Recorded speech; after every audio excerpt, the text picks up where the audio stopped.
Hello, ഇന്ന് നമ്മൾ ഉണ്ടാക്കാൻ പോകുന്നത് ബീഫ് കറിയിൽ നിന്ന് ഉരുത്തിരിഞ്ഞ ബീഫ് ബിരിയാണിയാണ്. ഇതെന്താണപ്പാ എന്നായിരിക്കുമല്ലോ എല്ലാവരും ഇപ്പോൾ ആലോചിക്കുന്നത്. ഒന്നുമില്ല, ആക്ച്വലി ഞാൻ ബിരിയാണിക്ക് വേണ്ടി മാറ്റി വെച്ച കുറച്ച് വലിയ പീസ് ബീഫ് തന്നെ ആയിരുന്നു. പക്ഷേ ചില പ്രത്യേക സാഹചര്യത്തിൽ എനിക്കത് കറിയാക്കേണ്ടി വന്നു. പിന്നെ അത് ബാക്കി വന്നു. ഓരോന്നും എന്തൊക്കെ ആവണം എന്നുള്ളത് മുൻകൂട്ടി തീരുമാനിച്ചിട്ടുണ്ടാവും എന്ന് പറയുന്നത് ഈ ബീഫിൻ്റെ കാര്യത്തിൽ ശരിയാണ്. സാറിനെ വീണ്ടും ഞാൻ ബിരിയാണിയാക്കി. ഒന്നുമില്ല, ഇത് വീണ്ടും മക്കളുടെയും കെട്ടിയവൻ്റെയും മുന്നിൽ വെച്ചു കൊടുത്താൽ ചിലപ്പോൾ അവർക്കൊരു അലോസരം തോന്നും. ഒന്ന് വെറൈറ്റി ആക്കിയാൽ നമുക്കൊന്ന് വലുതാവും ചെയ്യാമല്ലോ. ഇതിലൊരു ചെറിയ കറക്ഷൻ ഉണ്ട് കേട്ടോ. കെട്ടിയവനെ പറ്റി എപ്പോഴും മെൻഷൻ ചെയ്യരുതെന്ന് എൻ്റെ അടുത്ത് പറഞ്ഞിട്ടുണ്ട്. എപ്പോഴും അല്ല, മെൻഷനേ ചെയ്യരുതെന്ന് എൻ്റെ അടുത്ത് പറഞ്ഞിട്ടുണ്ട്. പക്ഷെ എന്ത് ചെയ്യാം, നമ്മുടെ രജനി സാറ് ഏതോ ഒരു സിനിമയിൽ പറഞ്ഞ പോലെ എവ പൊണ്ടാട്ടിടാ അവ പുരുഷ പേച്ച് കേപ്പാ.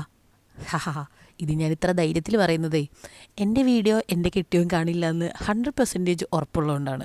വോയിസ് ചിലപ്പോൾ കേൾക്കില്ല, വീഡിയോ മാത്രം ചിലപ്പോൾ കാണുമായിരിക്കും. നിങ്ങളായിട്ട് ആരും പറഞ്ഞു കൊടുക്കാതിരുന്നാൽ മതി, ഓക്കെ? ഇനി നമുക്ക് നമ്മുടെ മെയിൻ സീനിലേക്ക് കടക്കാം. ആദ്യം നമ്മുടെ ബിരിയാണി പോട്ട് വെക്കുക, അതിലേക്ക് നെയ്യ് ഒഴിക്കുക, കറാമ്പട്ട, ഏലക്ക, ഗ്രാമ്പൂ ഇവയുള്ള എല്ലാ സെറ്റും അതിലേക്ക് ഇടുക. പിന്നെ ഒരു എക്സ്ട്രാ കുറച്ചും കൂടെ വെളുത്തുള്ളി ഇഞ്ചി പേസ്റ്റ് ചേർക്കുക കേട്ടോ. ഈ ഇഞ്ചി വെളുത്തുള്ളി പേസ്റ്റിന് ഞാനൊരു അളവൊന്നും പറയുന്നില്ലേ. കറിയിൽ ഉണ്ടാവും ഇഞ്ചി വെളുത്തുള്ളി പേസ്റ്റൊക്കെ, പക്ഷേ എന്നാലും എക്സ്ട്രാ കുറച്ചും കൂടെ മസാല ചേർക്കാൻ നമ്മൾ ഇതിലേക്ക് അരി ഇടുന്നതല്ലേ, അതുകൊണ്ട് വലിയ ഉള്ളി ഒന്നും ചേർക്കണ്ട. പിന്നെ നമ്മളടുത്ത് ഈ മാഗി ക്യൂബിൻ്റെ ബീഫിൻ്റെ ക്യൂബ് ഉണ്ടാവും, അതുണ്ടെങ്കിൽ ചേർക്കുന്നത് നന്നായിരിക്കും, കുറച്ചും കൂടെ ടേസ്റ്റ് ഉണ്ടാവും. പിന്നെ തക്കാളി വേണമെന്നുള്ളവർക്ക് കുറച്ചും കൂടെ തക്കാളി ചേർക്കാം, കുറച്ച് ഉപ്പ് ഇടാം. ഞാനിതിൽ ഉപ്പിടാൻ മറന്നു പോയിട്ടുണ്ട്, അതുകൊണ്ട് നിങ്ങൾ മറക്കരുത്.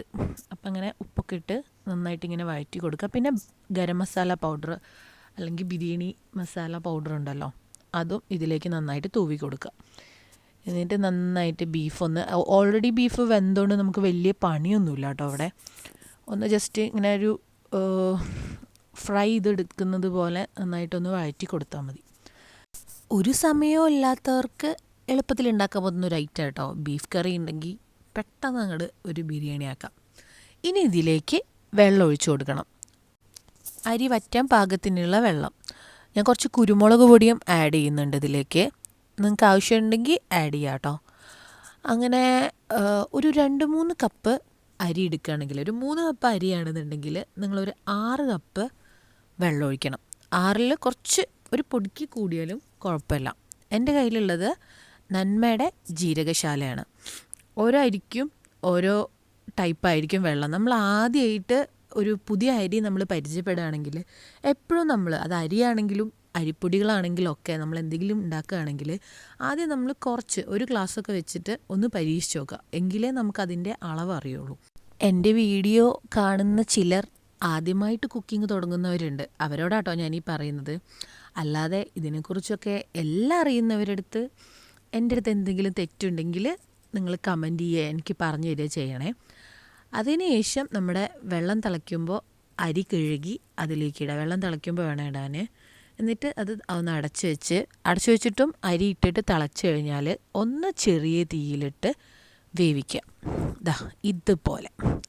അപ്പോൾ ഇടയ്ക്കൊന്നിങ്ങനെ ഇളക്കി കൊടുക്കണേ. ഞാനിപ്പോൾ ഇത് ഇളക്കിയ ശേഷം നോക്കുമ്പോൾ കുറച്ച് വേവ് കമ്മുണ്ടായിരുന്നു. അപ്പോൾ കുറച്ചും കൂടെ ചൂടുവെള്ളം, ഒരു 1/2 ഗ്ലാസ് ചൂടുവെള്ളം ഞാൻ അതിൻ്റെ മുകളിലേക്ക് അതെന്താണെന്ന് വെച്ചാൽ ഈ അരിക്ക് ഒരു 1/2 ഗ്ലാസ് വെള്ളത്തിൻ്റെ കമ്മിയും കൂടി ഉണ്ടായിരുന്നു. 3 ഗ്ലാസ് അരിക്ക് 6.5 ഗ്ലാസ് വെള്ളം. അതായത് ഇത് നന്മയുടെ ജീരകശാലയാണ് കേട്ടോ.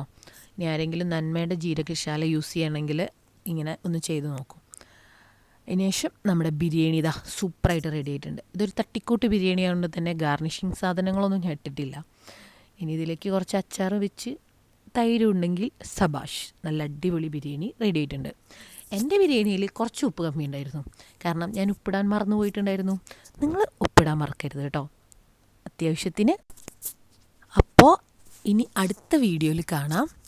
പിന്നെ നിങ്ങൾ ഈ വീഡിയോ കാണുന്നവർ ഒന്ന് സബ്സ്ക്രൈബ് ചെയ്യണേ പ്ലീസ്. ഇപ്പം എന്താണെന്നറിയില്ല, ഇത് ഈ വീഡിയോ തുടങ്ങിയ സമയത്തൊന്നും എനിക്ക് വലിയ വിശ്വാസമൊന്നും ഉണ്ടായിരുന്നില്ല. പക്ഷെ നമ്മളിങ്ങനെ വീഡിയോ ഇട്ടുകൊണ്ടിരിക്കുമ്പോൾ വ്യൂവേഴ്സ് കൂടുന്നു, ലൈക്ക് കൂടുന്നു. അതുപോലെ തന്നെ അതുകൊണ്ട് നിങ്ങൾ സപ്പോർട്ട് ചെയ്യാൻ മറക്കല്ലേ, സബ്സ്ക്രൈബ് ചെയ്യണേ. ബൈ.